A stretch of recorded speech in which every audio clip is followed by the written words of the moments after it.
चलो तो शुरू करने से पहले फटाफट मैं आप लोगों को सिविल इंडिपीडिया एक्शन प्लान समझा देती हूँ कि हम लोग आने वाले टाइम में कैसे क्या क्या करने वाले हैं यूपीएससी की प्रिपरेशन को लेकर, क्योंकि आज आप सब लोग आए हो तो मैं सब लोगों को समझा देती हूँ। अच्छा, आप लोग में से कितने सारे लोग अभी प्लान कर रहे हो नेक्स्ट मंथ सब्सक्रिप्शन के लिए?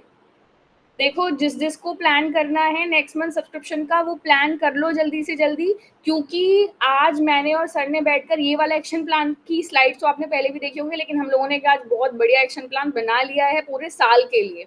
ठीक है, तो तुम लोग फटाफट ज्वाइन करो तो हम उसको एग्जीक्यूट करेंगे, जिससे हम अपनी तैयारी को बेस्ट फॉर्म में कर सकें, जैसे हमने हमेशा से सोचा था।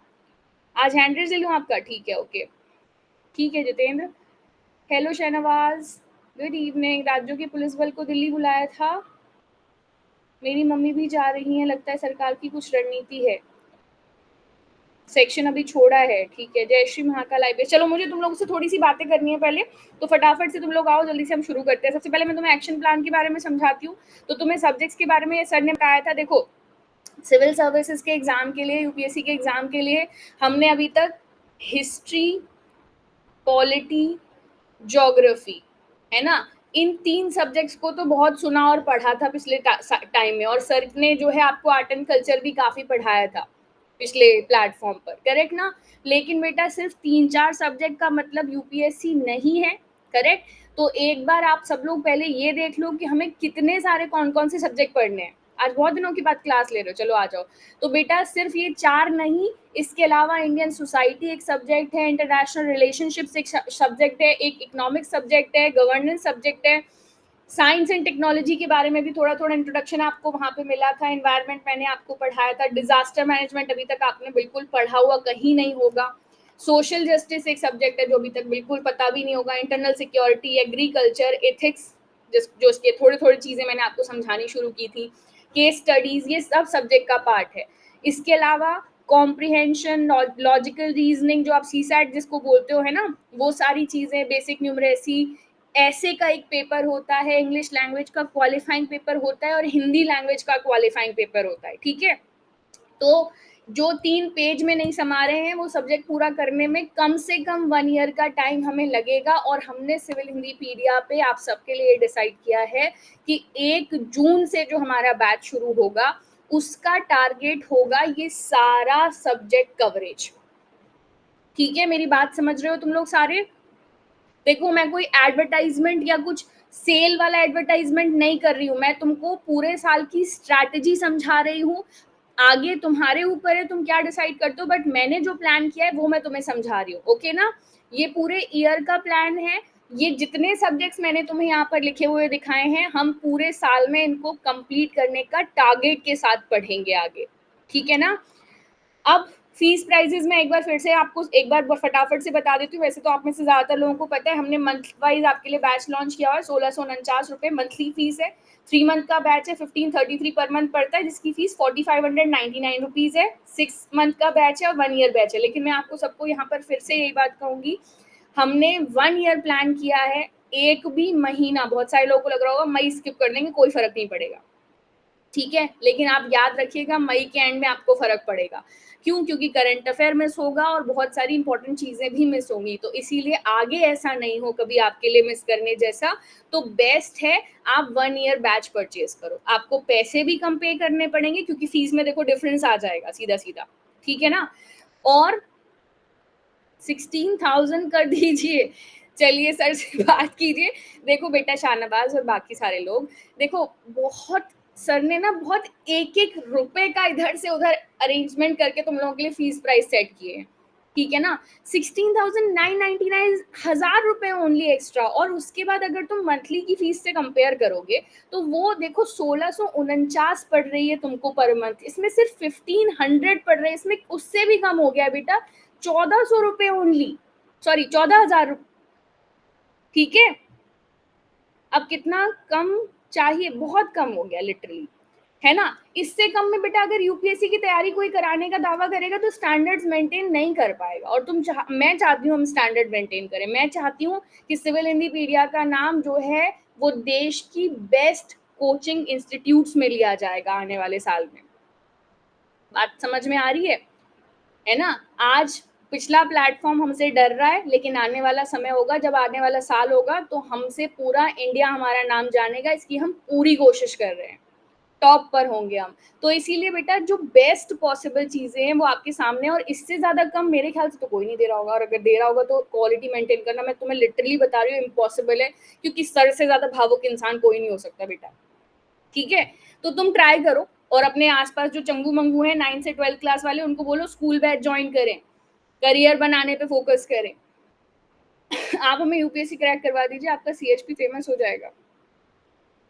मेरा टारगेट सीएचपी को फेमस करना बाद में है सुमाइला, लेकिन तुम लोगों को ना सक्सेसफुल होते हुए देखना बहुत पहले से ही मेरा टारगेट है।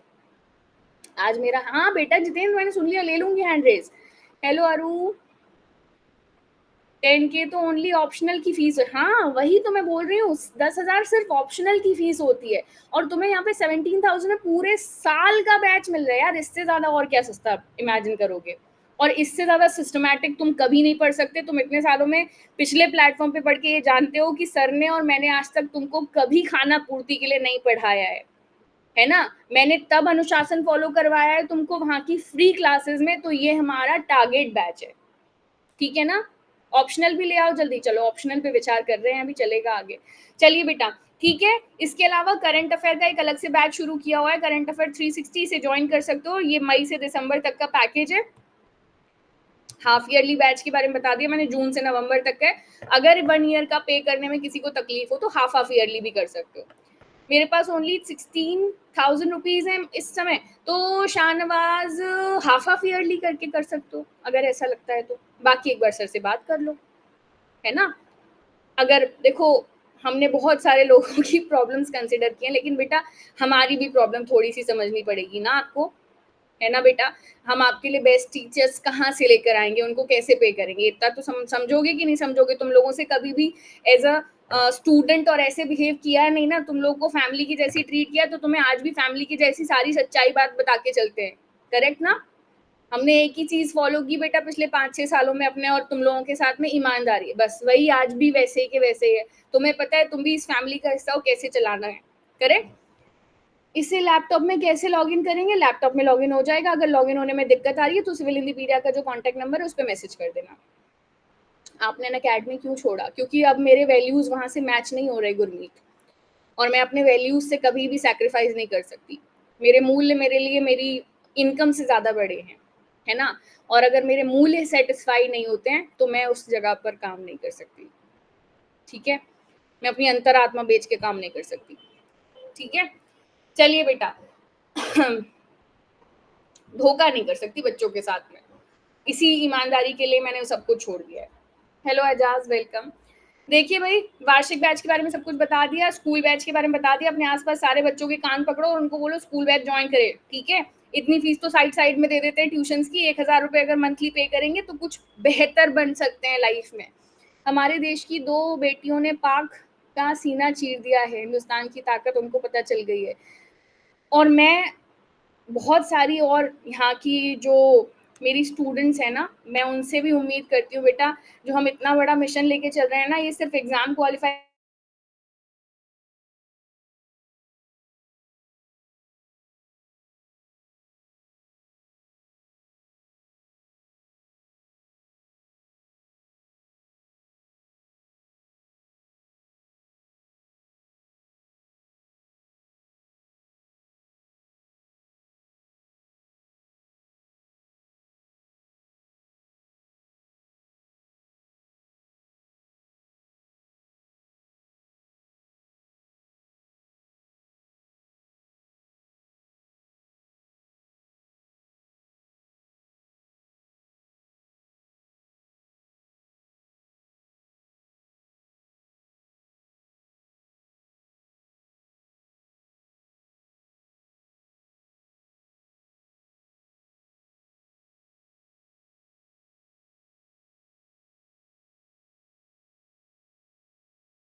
हेलो हेलो एवरीवन, मैं दिखाई और सुनाई दे रही हूँ।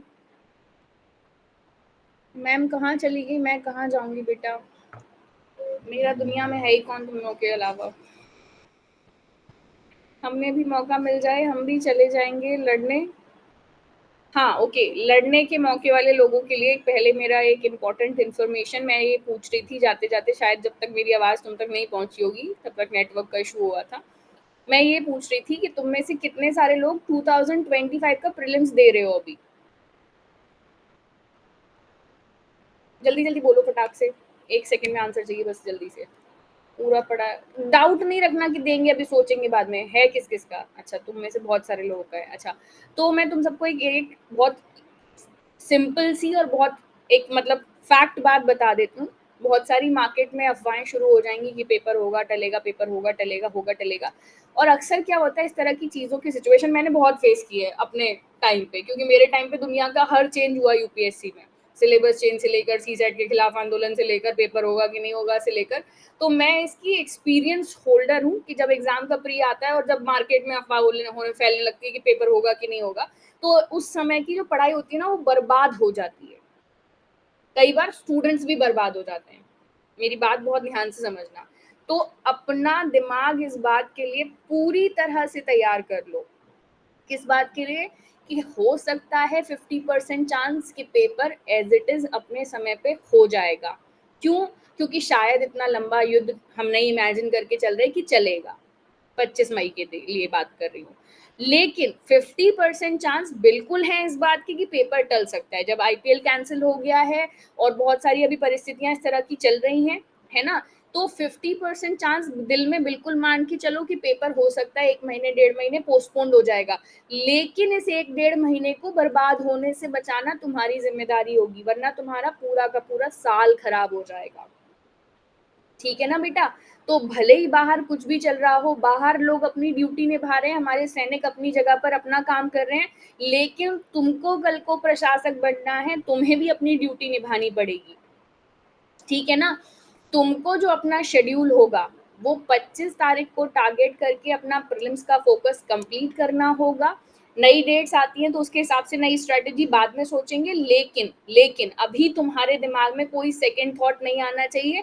25 को ही टारगेट करो, 25 के हिसाब से ही काम करो। बाद में जो होगा उसके लिए बाद में सोचेंगे। अदरवाइज मानो पेपर शेड्यूल होता है, आगे बढ़ता है, तो 1 जून जो होगा वो जैसे नया शेड्यूल आगे बढ़ता है, बढ़ना चाहिए, वैसे ही आगे बढ़ेगा। क्योंकि अगर वो मिस हो गया 1 महीना वो पकड़ में नहीं आएगा दोबारा और वो पूरा साल ले जाएगा।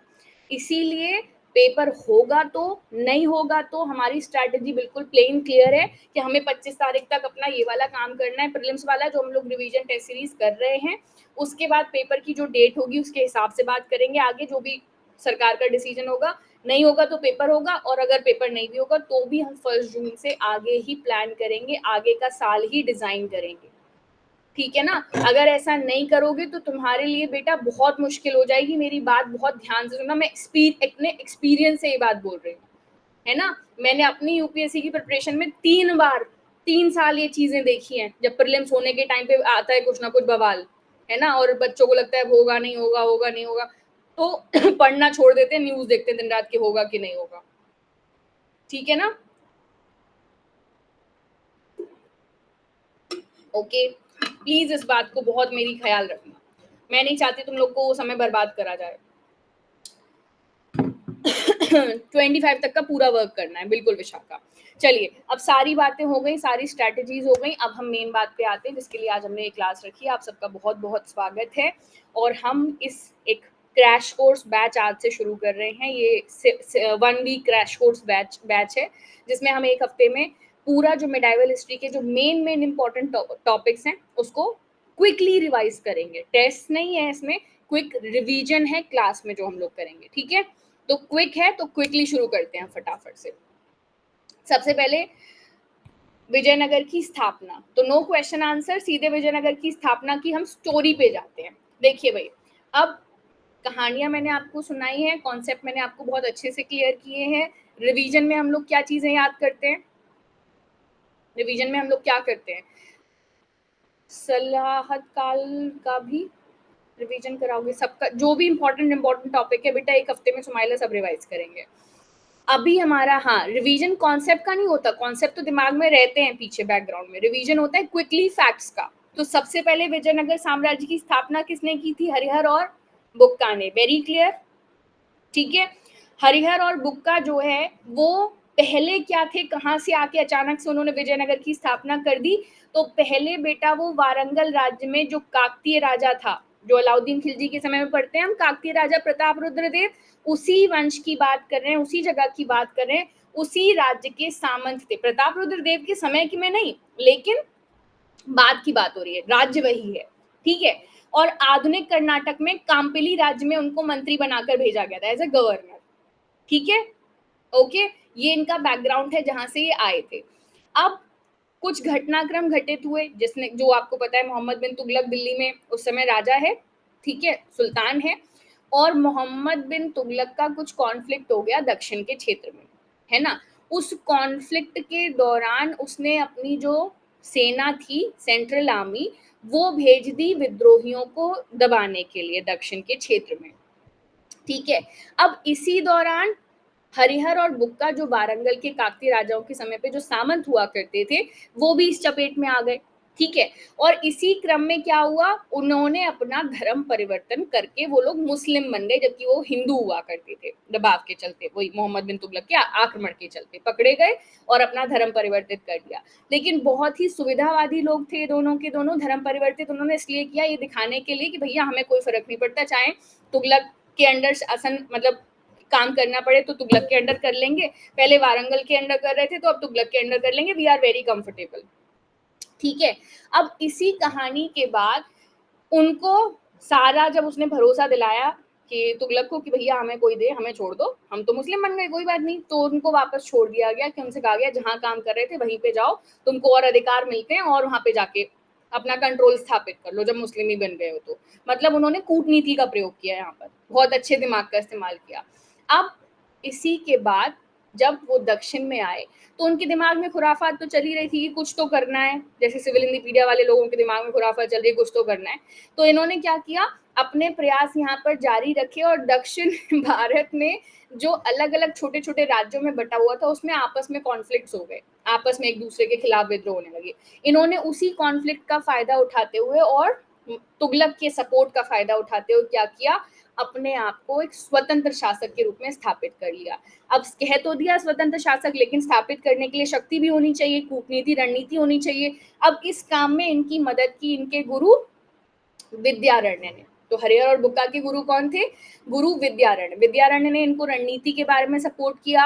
हरिहर और बुक्का ने वापस से अपना धर्म परिवर्तित करके हिंदू धर्म अपनाया, नया राज्य स्थापित करने की शुरुआत की, और जो वो बिखरे हुए राज्य थे दक्षिण के, उनमें फिर से क्या किया, उन सबको पराजित करा और अपने आप को एक स्वतंत्र राज्य के रूप में स्थापित करके अपनी राजधानी को बनाया, नई राजधानी विजयनगर। Got it? इतनी बात समझ में आ गई फटाफट स्टोरी में, ठीक है। अब इन्होंने वहां पर नया क्या किया था, तो दक्षिण का जो क्षेत्र था वो छोटे छोटे राज्यों में बटा हुआ था, बहुत सारे, वारंगल का है ना, जो हम लोग देखते हैं अभी, मदुरै एंड ऑल। अब इन्होंने क्या किया, ये 5 भाई थे, नाम तो 2 के ही आते हैं, हरिहर और बुक्का के, जो मेन भाई थे दोनों, लेकिन ये 5 भाई थे। और इन्होंने क्या किया, इन्होंने मिलकर शासन पे कंट्रोल बनाने के लिए अपनी एक टीम बना ली, ठीक है। और उस टीम का फायदा ये हुआ कि इन्होंने एक मजबूत साम्राज्य की नींव रख ली इसकी वजह से। अब सबसे पहले राजा कौन बना, चलो ये सारी कहानी इज क्लियर। हरिहर और बुक्का ने स्थापना की, इनके गुरु का नाम विद्यारण्य था, नई राजधानी विजयनगर बनी, और सारा बैकग्राउंड स्टोरी मैंने आपको शॉर्टकट में सुना दिया। अब बेटा बड़ा भाई था हरिहर प्रथम। हरिहर और बुक्का 2 नाम आते हैं, जिसका नाम बड़ा है वही बड़ा था। हरिहर प्रथम बड़ा भाई था, बुक्का प्रथम छोटा भाई था। सबसे पहले राजा बना हरिहर प्रथम, यानी विजयनगर साम्राज्य के संस्थापक थे हरिहर और बुक्का, और पहला राजा था हरिहर प्रथम। कई बार सवाल आ जाता है, लोग फंस जाते हैं, हरिहर और बुक्का सबको पता होता है, लेकिन दोनों में से पहले राजा कौन बना? तो हरिहर जो है वो राजा रहा 1336 से लेकर 1356 तक, ठीक है। शुरू में इस नए राज्य को मैसूर के होयसल राजा और मदुरै के सुल्तान से मुकाबला करना पड़ा। मैंने कहा ना, छोटे छोटे राज्यों में बटा हुआ था दक्षिण का क्षेत्र, तो कई लोग विद्रोह कर रहे थे, है ना। तो इन्होंने वो सारे विद्रोह शांत किए और अपना स्वतंत्र राज्य स्थापित किया अपनी शक्ति के दम पर, ठीक है। अब ये सारी कहानी ठीक है चलती रही, इस कहानी से अभी हम मेन मुद्दे पे नहीं जाएंगे, कैसे कैसे छोटी छोटी रियासतों को उन्होंने सेटल किया। अब होयसल का जो क्षेत्र था सारा का सारा 1346 तक विजयनगर के अधिकार में आ गया, और इस लड़ाई में हरिहर और बुक्का के भाइयों ने भी मदद की। जैसे कि मैंने बताया, सारे अपने सगे संबंधियों को इन्होंने जगह जगह पर गवर्नर बना के सारा कंट्रोल स्थापित कर दिया। मैं आपको एक मैप दिखाती हूँ, ये देखो, ये जो पूरा पिंक कलर का एरिया आपको दिख रहा है, ये पूरा क्षेत्र जो है हरिहर और बुक्का के, ये विजयनगर साम्राज्य स्थापित करने से पहले छोटे छोटे छोटे छोटे राज्यों में इस तरह से बटा हुआ था। लेकिन इन लोगों ने क्या किया, अपने पूरे भाई बंधु रिश्तेदारों के दम पर, अपने खानदान के दम पर एक पूरा सेंट्रलाइज साम्राज्य स्थापित कर लिया। ठीक है, अब एक सेकेंड पेन ले लेते हैं। हाँ जी, तो इन सब ने सारा प्रशासन सेटअप कर लिया। पहला राजा बना हरिहर प्रथम, दैट इज क्लियर। कब से कब तक, कब 1336 से लेकर 1356 तक। उसके बाद क्या हुआ भाई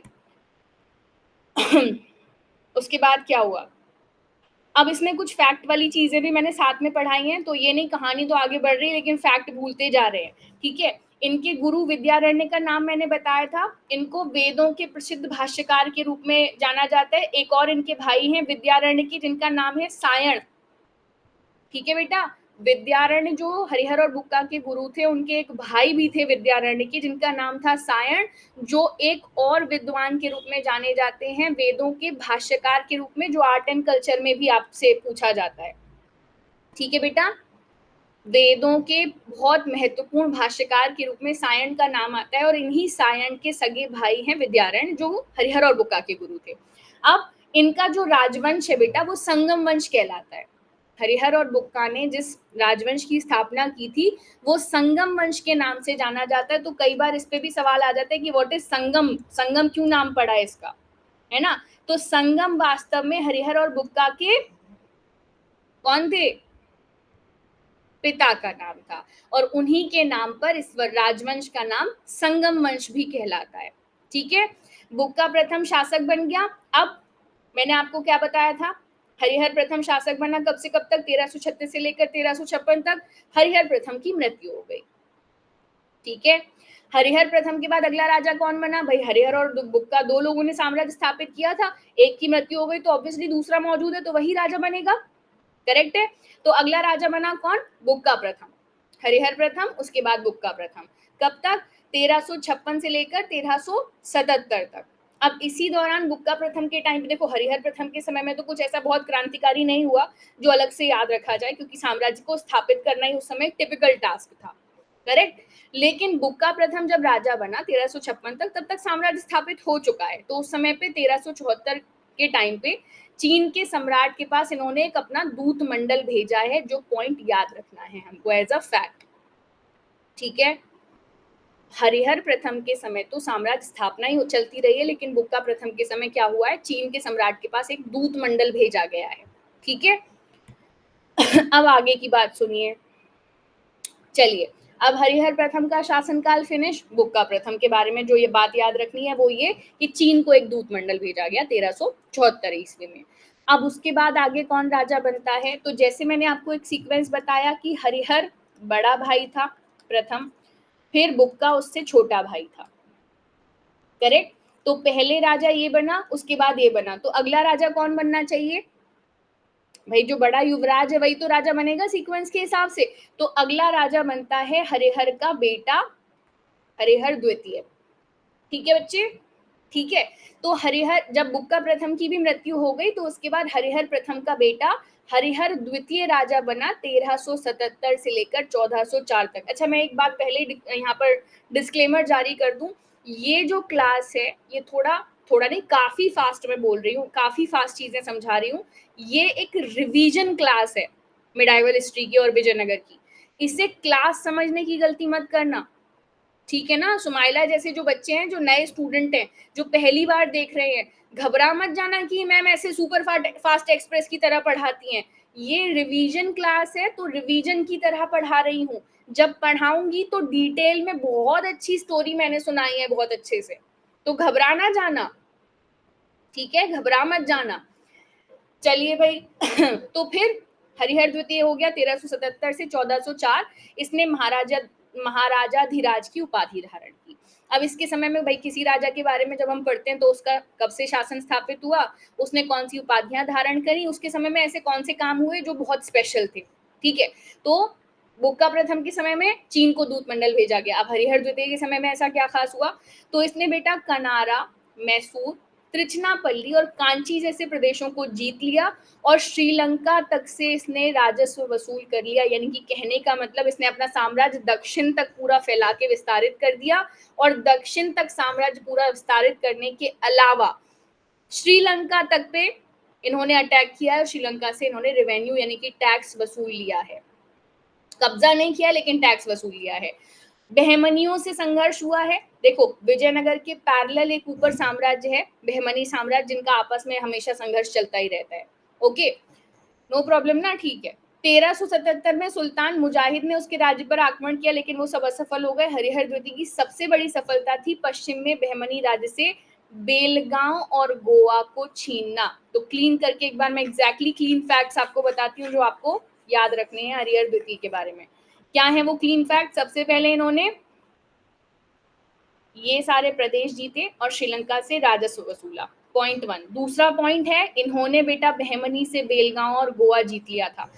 विजयनगर बहमनी में सबसे इंपॉर्टेंट चीज याद रखने की होती है, कभी विजयनगर भारी कभी बहमनी भारी, तो कब कौन भारी पड़ रहा है? स्लाइड पर गोला घूम रहा है बेटा, नेटवर्क ठीक चल रहा है? गोलू तुम्हारे साइड पे एक बार देखो नेटवर्क ठीक है कि नहीं। ठीक है, और बेटा ये लोग जो हैं वो शिव के विरूपाक्ष रूप के उपासक है। असल में जो विजयनगर राजधानी है, तुंगभद्रा का जो क्षेत्र है, वहां पर जो है विजयनगर की साम्राज्य की स्थापना से बहुत पहले से ही एक भगवान जी हैं, शिव जी ही हैं वास्तव में, लेकिन शिव जी का एक स्वरूप है विरूपाक्ष स्वरूप, उनकी बहुत पुराने समय से पूजा होती आई थी। तो ये इन्होंने भी अपने आप को शिव के विरूपाक्ष स्वरूप का उपासक माना है। ठीक है बेटा, चलिए अब यहाँ तक स्टोरी क्लियर है, नो प्रॉब्लम। हरिहर प्रथम, बुक्का प्रथम, हरिहर द्वितीय। बुक्का प्रथम के टाइम में चीन में दूत मंडल गया, हरिहर द्वितीय के समय में कनारा, मैसूर, त्रिचनापल्ली, कांची जीत लिया, श्रीलंका से टैक्स वसूल लिया, बेलगांव और गोवा छीन लिया बहमनी से। Correct, okay. अब आगे बढ़ते हैं क्योंकि हम इंपॉर्टेंट शासकों की ही बात करते हैं। तो अगला शासक है इंपॉर्टेंट, अगला नहीं है सीक्वेंस में लेकिन इंपॉर्टेंट है, देवराय प्रथम, जिसकी हम अगली बात करेंगे।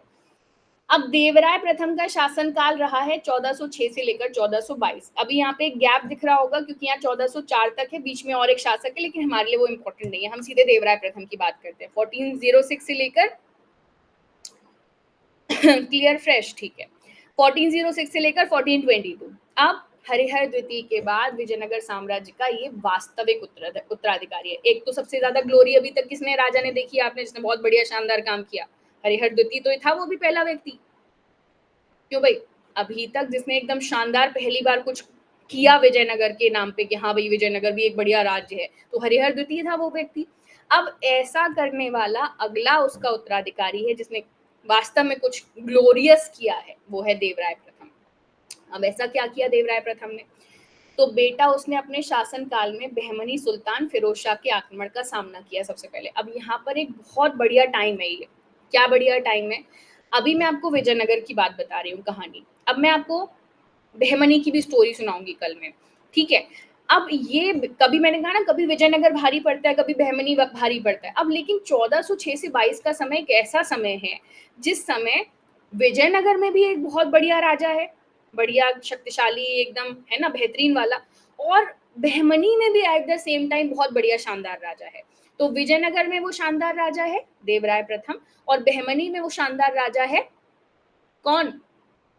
सुल्तान फिरोज शाह। फिरोज शाह बहमन भी कह सकते हैं इसको आप, दोनों बहुत शक्तिशाली हैं और बहमनी को कंपेयर कर सकते हैं, इसीलिए बोल रही हूँ, इसीलिए तो साथ में बता रही हूँ चीज में, ठीक है। अब बेटा यहाँ पर जब दो बराबर की शक्तियां टकराती हैं तो क्या होता है भैया, जीत हार तो बहुत मुश्किल हो जाती है डिफाइन करना, करेक्ट ना।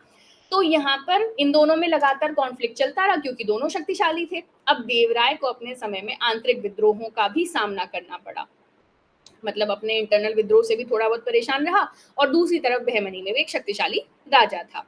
अब उसने अपने इंटरनल विद्रोह तो सारे निपटा लिए, लेकिन फिरोज शाह बहमन से देवराय प्रथम एक बार पराजित हो गया, एक बार फिरोज शाह बहमन भारी पड़ा देवराय पर, और इसी समय इन दोनों के बीच एक संधि हुई। भाई जब दो शक्तिशाली राजा टकराते हैं तो युद्ध में जीत या हार की जगह ज्यादातर संधियां होती हैं, करेक्ट। तो यहाँ पर एक संधि हुई और उस संधि में देवराय प्रथम को अपनी बेटी की शादी करानी पड़ी फिरोज शाह से। Got my point? समझे सब लोग? ठीक है।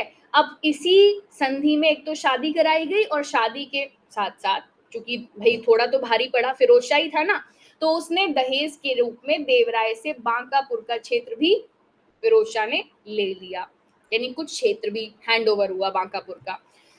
देवराय प्रथम के बारे में और क्या याद रखा जाए? अभी मैंने कहा कि एक अच्छा इंपॉर्टेंट राजा था। संधि का, हर एक संधि का कोई नाम हो, कोई जरूरी नहीं है बेटा ज्योति, ये टाइम पीरियड इंपॉर्टेंट है जिसकी अभी हम बात कर रहे हैं, देवराय और दूसरी तरफ फिरोज शाह जहाँ पे मौजूद है।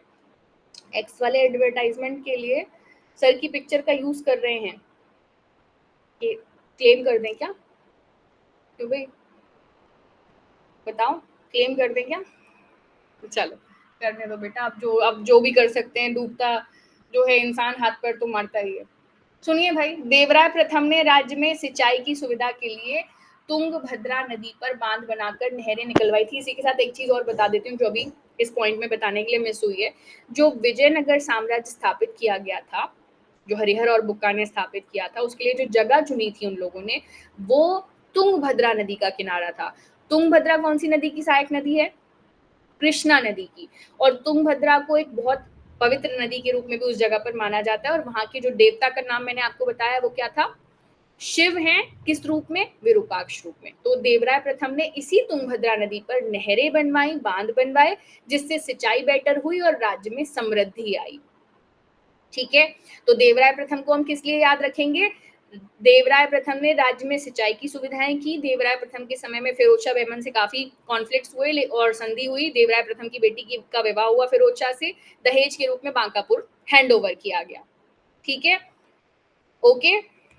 चलिए, अब इसके टाइम पीरियड में एक विदेशी यात्री भी आया है विजयनगर, क्योंकि बेटा हमें विजयनगर के बारे में जितना भी सब आज मालूम है उसका बहुत सारा श्रेय इन विदेशी यात्रियों के वर्णनों को भी हम देते हैं, करेक्ट ना? तो हम फिर देवराय प्रथम के शासनकाल को इसलिए भी याद रखते हैं कि इसके टाइम पीरियड में इटली का एक यात्री आया था जिसका नाम था निकोलो कोंटी 1420 में। Point clear? अब उसने अपने वर्णन लिखे हैं, वो सब चीजें अभी बात करेंगे। और 1422 में देवराय प्रथम की हो गई है मृत्यु। अब देवराय प्रथम के समय में एक तो निकोलो कोंटी आया, एक विद्वान के रूप में, एक विजिटर के रूप में। ठीक है। देवराय प्रथम के दरबार में एक प्रसिद्ध तेलुगु कवि हुआ करते थे, श्रीनाथ जी। कौन थे? श्रीनाथ जी।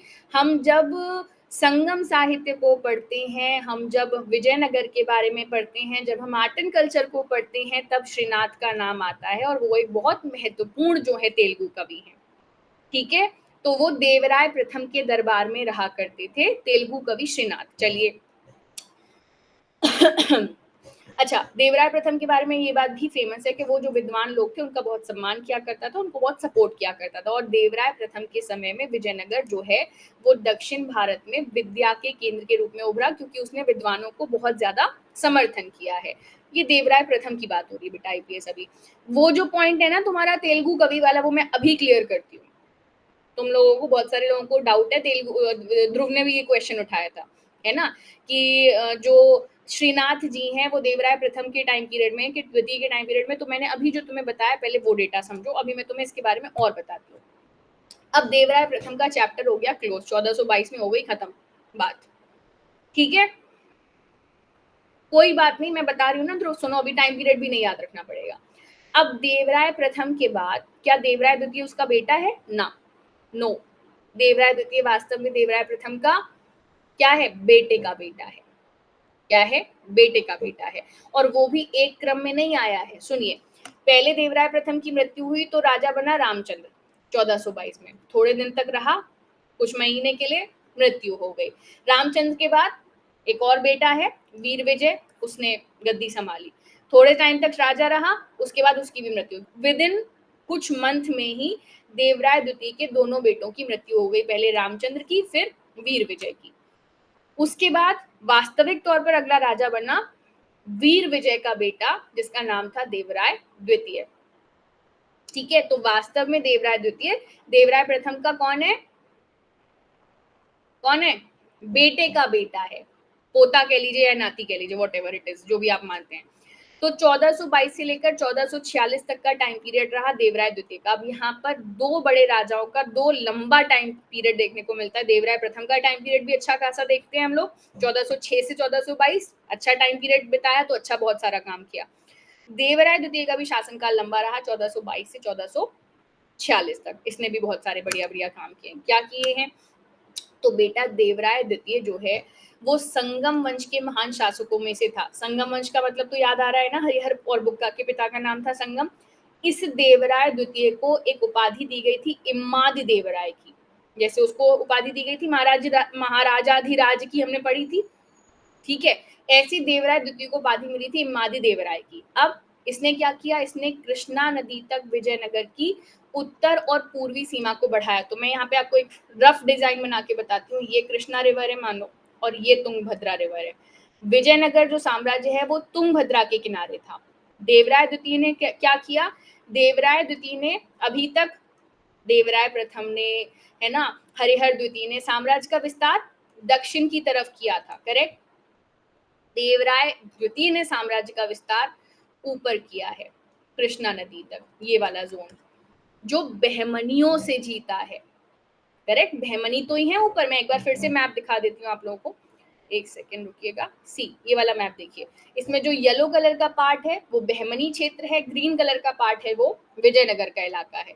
तो देवराय द्वितीय का हम क्या देखेंगे? इंपॉर्टेंट जो पॉइंट है, ये तुंगभद्रा रिवर है, ये आपकी कृष्णा रिवर है, ठीक है। देवराय द्वितीय ने जो अपना साम्राज्य विस्तार है वो ऊपर कृष्णा नदी तक, ऊपर तक कर रहा है, यहाँ तक, करेक्ट।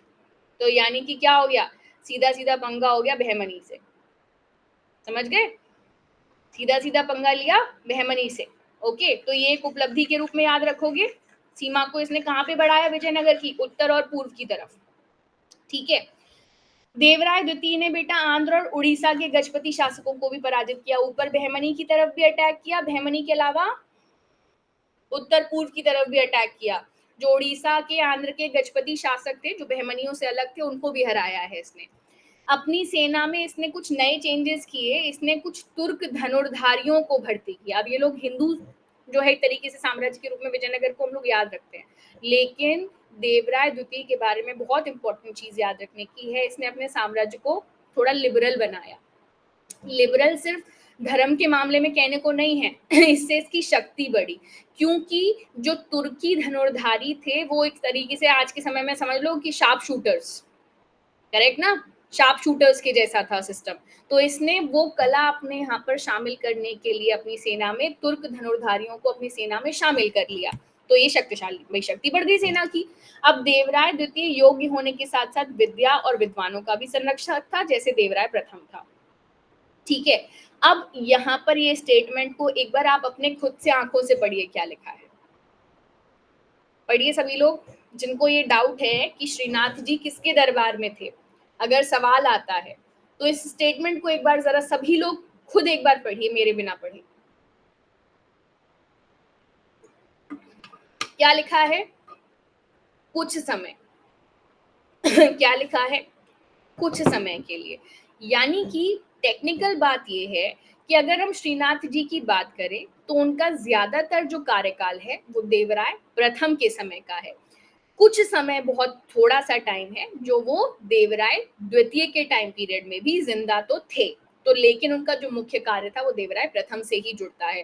तो जैसे वो एक क्वेश्चन है ना जिसपे तुम लोग बार बार क्वेश्चन उठाते हो जब मैं टेस्ट लेती हूँ, तो अगर उस क्वेश्चन में बात छिड़ेगी तो देवराय प्रथम को हम ज्यादा तवज्जो देंगे देवराय द्वितीय के मुकाबले, क्योंकि जो श्रीनाथ जी हैं उनका सारा का सारा जो मेजर काम है, मेन काम है, वो देवराय प्रथम के समय का है। और इस बात को आज बहुत अच्छे से दिल में दबा लीजिए, ठीक है। ये प्रश्न आप लोगों को बार बार तंग करता है। ध्रुव है क्लास में? ध्रुव बहुत पूछता है इस प्रश्न को बार बार। ध्रुव, देवराय द्वितीय पोता है, याद रखना है देवराय प्रथम का। मैंने ये बोला कि श्रीनाथ जी जो हैं, जिसपे बार बार प्रश्न ये उठता है ना कि किसके टाइम में, किसके टाइम में, ठीक है। तो श्रीनाथ जी का जो मेजर वर्किंग टाइम है वो देवराय प्रथम के समय में है, देवराय द्वितीय के समय में थोड़ा बहुत टाइम बीता है, बट वो मेन टाइम नहीं था। ठीक है, मेरी ये बात क्लास में समझ में आ गई थी। अब आगे इस बात पे दोबारा कंफ्यूज नहीं होना, ठीक है। तुम मुझे भी कभी कभी टेस्ट लेते लेते मुझे ही कंफ्यूज कर देते हो। अब भाई टेस्ट के समय में मेरा दिमाग बहुत सारी चीजों में उलझा है, बहुत तरह के टॉपिक मेरे दिमाग में, वहां तुम मुझसे पूछते हो, फिर मैं ही कई बार अटक जाती हूँ उस चीज को सोचते हुए। तो आगे मत सोचना ऐसे, डबल थॉट्स मत लाना, ठीक है। चलो अब आगे सुनो। अब बेटा खुरासान यानी, अब एक और इम्पोर्टेंट चीज जो देवराय द्वितीय के बारे में याद रखनी है कि फारस का एक शासक है शाहरुख, जिसका राजदूत अब्दुल रज्जाक जो है देवराय द्वितीय के टाइम पीरियड में आया। अब एक तो देवराय प्रथम के टाइम पीरियड में कौन आया था, निकोलो कोंटी। देवराय द्वितीय के टाइम पीरियड में कौन आया, अब्दुल रज्जाक। लेकिन दोनों में एक अंतर है, क्या अंतर है? निकोलो कोंटी इटली का एक यात्री था, लेकिन अब्दुल रज्जाक जो था वो एक राजदूत के रूप में आया था। कहाँ के राजदूत? फारस के राजदूत के रूप में। ठीक है बेटा, ओके। अब फिरिश्ता एक राइटर हैं जो दिल्ली सल्तनत से जुड़े हुए हैं वास्तविक तौर पर। उन्होंने कहा है, उसने करीब 2000 मुसलमानों को अपनी सेना में भर्ती किया और उनको जागीरें प्रदान की। मैंने कहा ना, देवराय द्वितीय ने अपनी सेना में वैरायटी ऐड करी थी। उसने तुर्क जो है धनुर्धारियों को भी अपनी सेना में रखा, है ना। दैट मीन्स कि उसकी सेना में उस समय हिंदुओं के अलावा मुस्लिम भी शामिल थे। सेना में उसने मुस्लिमों को भी जगह दी है, ठीक है बेटा, ओके। देवराय द्वितीय ने मुस्लिमों को मस्जिद निर्माण की भी स्वतंत्रता दे रखी थी। भाई जब आप अपने यहाँ पर लोगों को सेना में रखोगे तो उनका थोड़ा बहुत भरोसा भी तो रखना होगा। वो लोग क्यों आपके यहाँ आके शामिल होंगे, क्यों जॉब करेंगे? करेक्ट है। और सेना में रहना तो वैसे भी कोई जॉब नहीं है, सिंपली उसमें भरोसे की बहुत जरूरत होती है। तो यानी कि हम ये कहेंगे कि देवराय द्वितीय ने अपने शासन काल में मुस्लिमों को शामिल किया है बहुत ज्यादा। तो उसने जो है अपने यहाँ पे मुस्लिमों को मस्जिद निर्माण की भी स्वतंत्रता दी है। और साथ ही उसके समय में और एक बात याद रखते हैं, उसने जब अपना सिंहासन ग्रहण किया था, जब राज्याभिषेक करवाया था, तो उस समय कुरान को भी साथ रखा था, जो हिंदू और मुस्लिम एकता को दिखाता है। मतलब वो ये दोनों धर्मों को साथ लेकर चलने की बात सोच रहा है। यानी कि एक अभिलेख है जिसमें देवराय द्वितीय को गज बेटकर यानी हाथियों का शिकारी कहा गया, यानी बहुत शक्तिशाली कहा गया एक तरीके से। पौराणिक आख्यानों में उसको इंद्र का अवतार भी बताया गया है।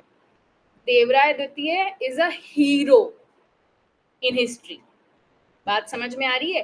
देवराय द्वितीय की जो छवि है वो पूरे विजयनगर इतिहास में एक बहुत ही हीरोइक छवि है, ठीक है।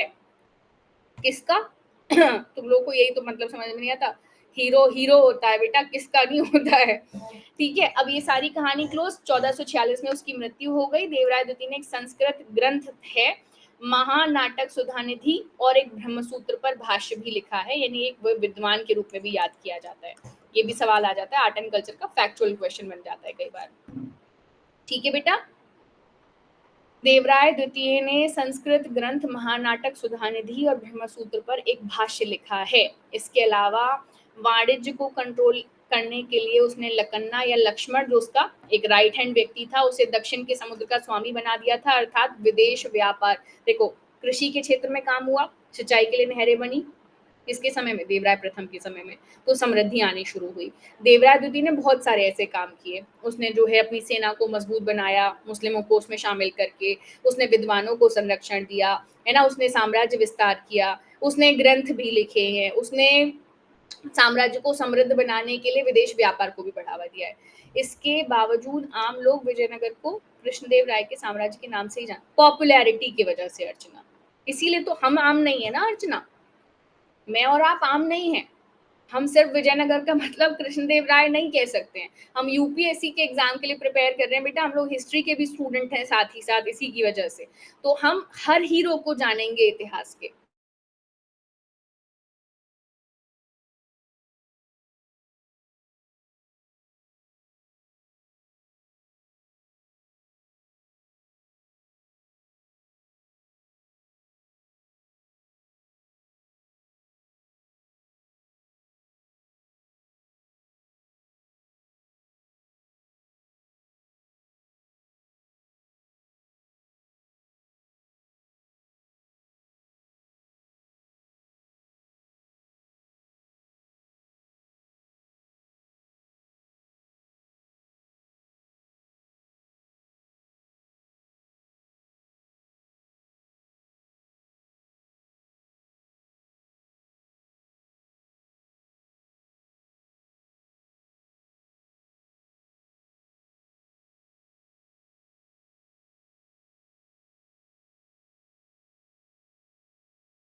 आ रहा है बेटा ऑडियो वीडियो?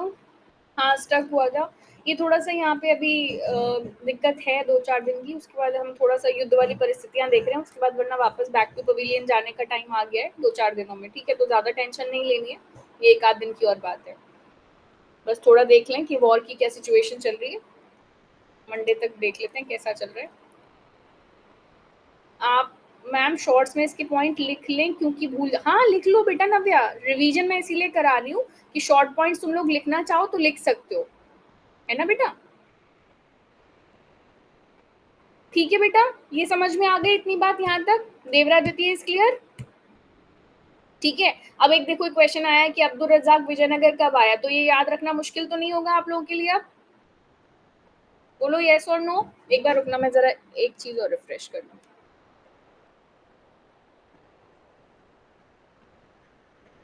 हाँ ठीक है, क्लियर होगा, बहुत सिंपल है। अब तो इस तरह के सवाल आ जाएंगे आराम से। तो अब्दुल रज्जाक के बारे में, हाँ अब्दुल रज्जाक के बारे में ये तो मैंने बता दिया कि वो एक फारस का राजदूत था, लेकिन उसने भी किताब लिखी है, तो इसलिए हमारे लिए वो किताब भी इम्पोर्टेंट है। वो उसने भी अपने यात्रा वृतांत लिखे हैं सदाइन व मजमा उल बहरीन के नाम से। किस नाम से? सदाइन व मजमा उल बहरीन के नाम से किताब लिखी है। किसने? अब्दुल रज्जाक ने, जो कि फारस के राजदूत के रूप में देवराय द्वितीय के टाइम पे आया था। महाराष्ट्र में रेलवे स्टेशन भी है, थाने से लोकल ट्रेन भी चलती है वहाँ के लिए।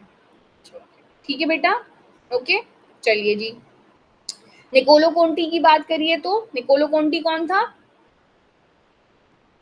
इटली का एक यात्री, बता दिया था ये चीज मैंने। ठीक है, अब निकोलो कोंटी की किताब का नाम भी इंपॉर्टेंट है याद रखने के लिए, तो उसका नाम है ट्रेवल्स ऑफ निकोलो कोंटी। नाम से ही समझ आ जाएगा, इसमें तो कोई कॉम्प्लिकेशन ही नहीं है। निकोलो कोंटी का नाम लिखा हुआ मिलेगा उसमें, ठीक है। निकोलो कोंटी की किताब का नाम है travels of Niccolo Conti. Abdul Razzaq की किताब का नाम है सदाइन व मजमा उल बहरीन। Got it? ठीक है। अब निकोलो कोंटी वास्तव में आया ही इटली में यात्री के रूप में था, तो उसने बहुत सारी चीजें लिखी हैं। देखो, कभी भी कोई यात्री अगर किसी राज्य में विजिट करने आता है ना, तो वो सिर्फ राज दरबार के बारे में नहीं लिखता है। हमें पता है यात्रा वृतांत से हमें वहाँ के समाज की, वहाँ के बाहर की कैसा राज्य है ना, क्या काम होते हैं, कृषि कैसी है, अर्थव्यवस्था कैसी है, ये सब चीजें भी पता चलती है। तो निकोलो कोंटी ने भी वही काम किया है, इसने विजयनगर के बारे में बहुत सारी चीजें बताई हैं हमको। इसने बताया कि विजयनगर जो है बहुत बढ़िया बढ़िया शानदार शहर है, एकदम बढ़िया शानदार त्योहार मनाए जाते हैं, दीपावली, नवरात्रि, है ना। यहाँ पर बहुत बड़ी संख्या में दास मौजूद हैं, ये निकोलो कोंटी ने लिखा है। और उसने ये भी बताया है कि जो लोग ऋण अदा नहीं कर पाते अपना, उनको दास बना लिया जाता है, ठीक है ना। तो यानी दास मौजूद है। एक बार क्वेश्चन आ चुका है यूपीएससी में कि दास प्रथा थी कि नहीं थी विजयनगर में, तो दास मौजूद है। निकोलो कोंटी ने अपनी किताब में इसको लिखा है, ठीक है। अब थैंक यू अभी नहीं है, थैंक यू के लिए थोड़ा सा वेट करना होगा। थोड़ा सा और पढ़ लेते हैं, स्वास्थ्य के लिए बुरा तो नहीं होगा। थोड़ी तो अभी मैंने स्पीड जो इमेजिन की थी उससे थोड़ा तो कम है। थैंक यू सो मच मत बोलो, अभी थैंक यू के लिए समय नहीं आया, थोड़ा और बताना है मुझे कुछ। अब बेटा देखो, कम से कम एक दिन में 2 राजवंश तो 8 बजने गए हैं बेटा, थोड़ा सा 10-15 मिनट और रुको, तो मैं तुम्हें कुछ बहुत अच्छी चीजें फटाफट 15 मिनट में बता के भेजूंगी। थोड़ा तो टाइम लो, मेरे से बात करनी, ठीक है? 15 मिनट्स रुको, उसके बाद बात कर लेंगे, ठीक है? सुनो बेटा, अब हम यहाँ पे कहानी खत्म करते हैं संगम वंश की, ठीक है। संगम वंश की स्टोरी में कौन कौन से राजा आए? सबसे पहले हरिहर प्रथम, फिर आया बुक्का प्रथम, फिर हरिहर द्वितीय इंपॉर्टेंट राजा के रूप में, फिर और भी आया बुक्का द्वितीय, लेकिन हमारे लिए वो इंपॉर्टेंट नहीं है, हमारे लिए इंपॉर्टेंट है फिर देवराय प्रथम। और देवराय प्रथम के बाद अगला इंपॉर्टेंट राजा है देवराय द्वितीय। यहाँ तक बात क्लियर हो गई? अब किसी भी राजवंश को जब पढ़ते हैं तो पहला राजा संस्थापक, उसके बाद ऐसे राजा जिन्होंने उस साम्राज्य में कुछ बहुत बड़ा योगदान दिया है ना, महत्वपूर्ण शासक। उसके बाद अगला होता है अंतिम शासक। तो अब अंतिम शासक के रूप में किसे याद रखोगे? अंतिम शासक कौन है संगम वंश का? विरूपाक्ष द्वितीय। किसे याद रखना है? विरूपाक्ष द्वितीय अंतिम शासक है संगम वंश का, ठीक है। और उसको किसने रिप्लेस किया है? तो बेटा संगम वंश खत्म होता है 1485 में। 1336 में शुरू किया था हरिहर और बुक्का ने, 1485 ईस्वी में संगम वंश का क्लोज चैप्टर, और नया राजवंश शुरू होता है, दैट इज कॉल्ड सालुव। कौन सा? सालोव राजवंश। और सालोव राजवंश का संस्थापक कौन है? नरसिंह सालोव। कौन है बेटा? नरसिंह सालोव। लेकिन राजवंश के नाम पे बहुत छोटा सा ही राजवंश है, तो इसका संस्थापक राजा याद रखना है जिसने तख्ता पलट किया, विरूपाक्ष द्वितीय को खत्म करके खुद का अपना सत्ता स्थापित करी। ठीक है, स्टोरी में बहुत शॉर्टकट में बताती हूँ। वीर नरसिंह ने नरसिंह सालोव के पुत्र को पदच्युत करके सिंहासन पर अधिकार किया, फिर तुलुव वंश की नींव डाली। तो यानी कि सालोव वंश की स्टोरी सिर्फ इतनी सी है कि देखो, संगम वंश का अंतिम राजा हम पढ़ते हैं किसको? विरूपाक्ष द्वितीय को। मैं एकदम कनेक्ट करा देती हूँ बस आपको, ठीक है। इसके बाद अगला राजवंश सालोव। सालोव का संस्थापक कौन? नरसिंह सालोव। ठीक है बेटा, 1485 में। अच्छा, नरसिंह सालोव के बाद जैसे अगला राजा बना उसका बेटा, जिसका नाम था क्या? इम्माद नरसिंह। क्या नाम था? इम्माद नरसिंह। वो जो है जैसी राजा बना उसको, वो ज्यादा शक्तिशाली था नहीं, उसको मार दिया गया। किसके द्वारा? वीर नरसिंह के द्वारा। और वीर नरसिंह कौन है? वीर नरसिंह संस्थापक है तीसरे राजवंश का, जिसका नाम है तुलुव। तो तुलुव का संस्थापक कौन है? वीर नरसिंह। अब वीर नरसिंह की स्टोरी में शॉर्टकट में बताती हूँ। देखो क्या था, देखो, विरूपाक्ष द्वितीय एक बेकार राजा था। ठीक है, ध्यान से सुनना मेरी बात को। विरूपाक्ष द्वितीय संगम वंश का अंतिम शासक था, अच्छा नहीं था, शक्तिशाली नहीं था। अब उसी के समय में एक उसका मतलब कह लो एक सेनापति था। कौन? नरसा नायक। ठीक है, नरसा नायक ने देखा कि विरूपाक्ष द्वितीय बेकार राजा है, तो उसने क्या किया? उसने नरसिंह सालोव, एक और लीडर हुआ करता था, उसकी मदद करके उसको सिंहासन पे बिठवा दिया। मेन रोल एज अ सेनापति नरसा नायक का था, विरूपाक्ष द्वितीय को गद्दी से हटाकर नरसिंह सालोव को गद्दी पे बिठाने में। ठीक है, अब लेकिन नरसा नायक कौन थे? संगम राजवंश में एक मंत्री हुआ करते थे, ऐसे समझ लो।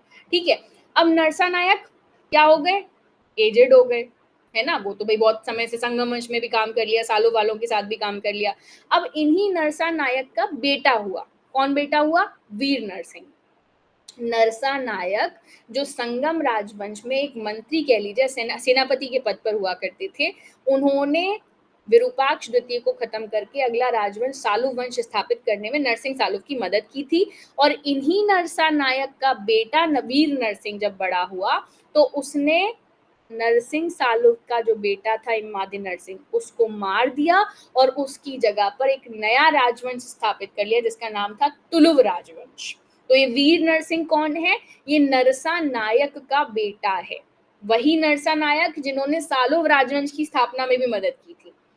ठीक है, अब वीर नरसिंह जब राजा बने तो ज्यादा टाइम तक राजा नहीं रहे। वीर नरसिंह 1505 से लेकर के बेटा 1509 तक ही राजा रहे, 4 साल के लिए सिर्फ। ठीक है, क्योंकि उन्होंने वही सब स्थापित करने में थोड़ा सा टाइम लग गया। वीर नरसिंह के बाद तुलुव राजवंश का अगला राजा बना कौन? राजा कृष्णदेव राय। कब से कब तक? 1509 से लेकर 1529 तक। एक बार फिर से विजयनगर में एक फिर से शानदार राजा की एंट्री होती है, देवराय द्वितीय की बात कह लीजिए तो। ठीक है ना, सीक्वेंस समझ में आ गया? फिर से लिख के बताऊं एक बार ही रफ पे। देखो, अंतिम राजा विरूपाक्ष द्वितीय हो गया, किसका? संगम वंश का। ठीक है बच्चे, विरूपाक्ष द्वितीय को हटाकर नया राजवंश शुरू हुआ, सालुव राजवंश। सालुव का संस्थापक कौन है? नरसिंह सालुव। ठीक है, और इस नरसिंह सालुव को राजा बनाने में मदद की किसने? सेनापति नरसा नायक। याद रखना ये नाम, मैं तुम्हें अलग से स्टोरी इसलिए बता रही हूँ, क्वेश्चन इस पे भी घूम जाता है कभी कभी। ठीक है, अब नरसा नायक की मदद से नरसिंह सालुव ने अपना राजवंश स्थापित कर लिया। अब नरसिंह सालुव की मृत्यु हुई तो उसके बाद उसका बेटा राजा बना जिसका नाम था इम्मादी नरसिंह।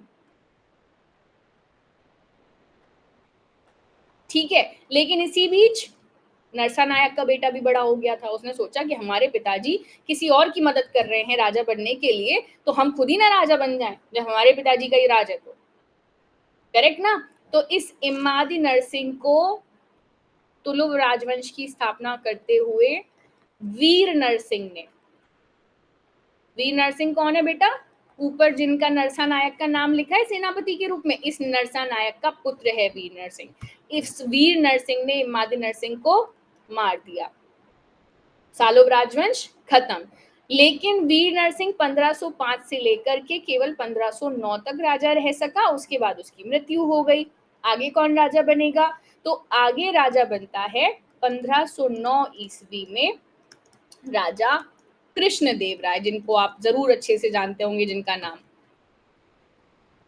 करेक्ट। कब तक राजा रहे कृष्णदेव राय? 1509 से लेकर के 1529 तक। तो इनका टाइम पीरियड भी अच्छा खासा 20 साल का शासन रहा है। और राजा कृष्णदेव राय ने अपने शासन काल में विजयनगर में बहुत शानदार काम किया है। अब कृष्णदेव राय के बाद कौन राजा बना 1529 में? तो उनका चचेरा भाई है अच्युत देव राया। उसके बारे में बहुत ज्यादा तो अच्छा नहीं पढ़ते कि बहुत कुछ खास किया, लेकिन फिर भी साम्राज्य संभाल लिया तो नाम याद रखते हैं। टाइम पीरियड लंबा है अच्युत देव राया का, 1529 से लेकर 1542। तो संगम वंश, फिर सालुव वंश, फिर तुलुव वंश। क्लियर है ये सीक्वेंस बेटा? सीक्वेंस क्लियर है? संगम, सालुव, तुलुव। प्रॉब्लम तो नहीं आ रही कनेक्ट करने में? ठीक है। अब सुनो कहानी जल्दी से। विरूपाक्ष द्वितीय संगम वंश का अंतिम शासक है। विरूपाक्ष द्वितीय के टाइम पीरियड में अब आपको पता चल रहा है जब एक कोई कमजोर राजा है तो क्या होगा, साम्राज्य बिखरेगा उसके समय में, जब राजा ही कमजोर है तो विरूपाक्ष द्वितीय के टाइम पीरियड में विजयनगर से गोवा, कोंकण और उत्तरी कर्नाटक के हिस्से टूट के अलग हो गए। जो हासिल किए थे ना पिछले राजाओं ने, वो सब बिखरने लगा। विजयनगर राज्य टूटने की स्थिति में आ गया। अब ऐसे में सालुव नरसिंह ने नरसा नायक की मदद से विजयनगर राज्य की रक्षा कर ली। अब रक्षा कर ली तो कमजोर राजा की कोई जरूरत नहीं थी, विरूपाक्ष की हत्या कर दी। ठीक है। विरूपाक्ष की हत्या होने के बाद बस वही सब हुआ कि उसने साम्राज्य स्थापित कर लिया। अब एक और बात है याद रखने की, पुर्तगाली यात्री है नूनिस, वो कहता है कि इस समय विजयनगर में चारों ओर अराजकता और अशांति का माहौल था। निकोलो कोंटी ने विजयनगर के बारे में सब अच्छा अच्छा लिखा है, देवराय प्रथम के समय में आया था। अब्दुल रजाक ने भी विजयनगर के बारे में सब कुछ बढ़िया लिखा है, क्योंकि वो देवराय द्वितीय के टाइम पीरियड में आया था।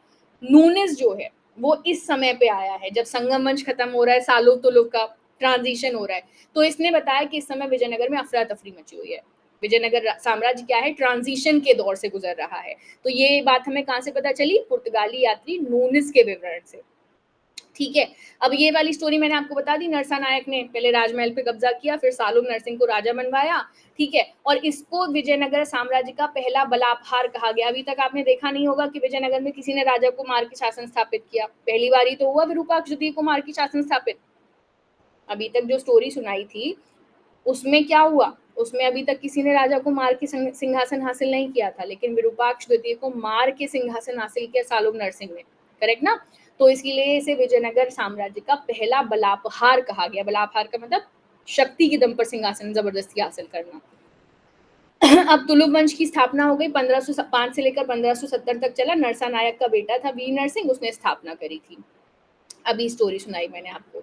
ठीक है। उसने इमादी नरसिंह की हत्या कर दी और साम्राज्य स्थापित कर लिया। अब नरसिंह के समय पूरा आपको पता है विजयनगर विरूपाक्ष द्वितीय के टाइम पीरियड से बिखर रहा था, है ना? बीच में सालुव राजवंश का शासन रहा, लेकिन उस समय भी कुछ खास नहीं हुआ, क्योंकि हमने कुछ पढ़ा ही नहीं, इसका मतलब कुछ स्पेशल हुआ नहीं। तो तुलुव राजवंश की जब स्थापना वीर नरसिंह ने की तो उसके 4 साल सिर्फ आंतरिक विद्रोहों को ही दबाने में निकल गए। बात समझ में आई? जब तुलुव राजवंश की स्थापना की नरसिंह ने, जो है वीर नरसिंह ने, तो उसका टाइम पीरियड पूरा अपने ही विद्रोह दबाने में निकल गया। इसीलिए जो हम अगला इंपॉर्टेंट राजा पढ़ते हैं वो कृष्णदेव राय को पढ़ते हैं जिसने वास्तव में साम्राज्य विस्तार किया, है ना, व्यापार को बढ़ावा दिया, कृषि पे फोकस किया, ये सारी चीजें। यद्यपि उसका शासनकाल अल्प रहा, फिर भी उसने सेना, लेकिन अब उसने सेटअप कर दिया था कृष्णदेव राया के लिए, है ना। 4 सालों में उसने सेना को सुसंगठित कर लिया था, बिखरते हुए विजयनगर को फिर से एकजुट कर दिया था, है ना। उसने अपने नागरिकों को युद्ध प्रिय और मजबूत बनने के लिए प्रेरित किया। अच्छा लीडर था वो एक। ठीक है। वीर नरसिंह ने बेटा पुर्तगाली गवर्नर था अल्मीडा, उसके द्वारा लाए गए सभी घोड़ों को खरीदने के लिए एक समझौता किया था, ताकि बहमनी को घोड़े ना मिले और बहमनी से विजयनगर शक्तिशाली हो साबित हो। भाई घोड़े युद्ध के लिए इंपॉर्टेंट है, सेना के लिए इंपॉर्टेंट है। अगर सोचिए घोड़ों की सप्लाई आती है कहाँ से? अरब से। करेक्ट, बाहरी देशों से, बाकी से। अगर किसी की सेना को घोड़े ही ना मिले तो वो सेना कमजोर हो जाएगी ना। तो वीर नरसिंह के बारे में ये बात भी इंपॉर्टेंट है, उसने पुर्तगाली गवर्नर अल्मीडा से उसके द्वारा जितने घोड़े लाए गए थे वो सब अपने पास खरीद लिए, बहमनी एक भी नहीं जाने दिया। तो यानी उसने अपनी सेना को मजबूत कर लिया इसके माध्यम से। उसने अपने राज्य से विवाह पे लगने वाले कर को हटा दिया, उसने उदार नीति अपनाना शुरू किया। वीर नरसिंह का जो वर्णन है वो नूनिज ने एक धार्मिक राजा के रूप में किया है, जो धर्म को तवज्जो देता है ज्यादा, पवित्र स्थानों पे दान दक्षिणा करता है, लोगों को के प्रति उदार नीति अपनाता है। अल्मीडा की ब्लू और पॉलिसी थी, हाँ वो वहां पे कनेक्ट करोगे तुम। अब वीर नरसिंह की मृत्यु के बाद अगला राजा, राजा कृष्णदेव राय। फर्नाओ नूनेज एक पुर्तगाली यात्री था जिसने 1535 में विजयनगर की यात्रा की थी। कब? 1535। अभी जो मैं स्टोरी आपको सुना रही हूँ 1505 1509 है ना, ये सब सुना रही हूँ। 1529 तक तो कृष्णदेव राय राजा रहे हैं, उसके बाद आया है नूनेज। इसलिए ये गलतफहमी मत पालिएगा कि नूनेज इसके टाइम पीरियड में आया है ना। देखो इतिहास तो कोई भी लिख सकता है, बाद में मैं आज चाहूँ तो मैं आज भी इतिहास लिख सकती हूँ, आज से 1000 साल पहले का। तो नूनेज ने अपने यात्रा वृतांत ऐसे आंखों देखे वाले नहीं लिखे हैं, इसने जो उससे पहले सारा घटनाक्रम हुआ वो वर्णित किया है।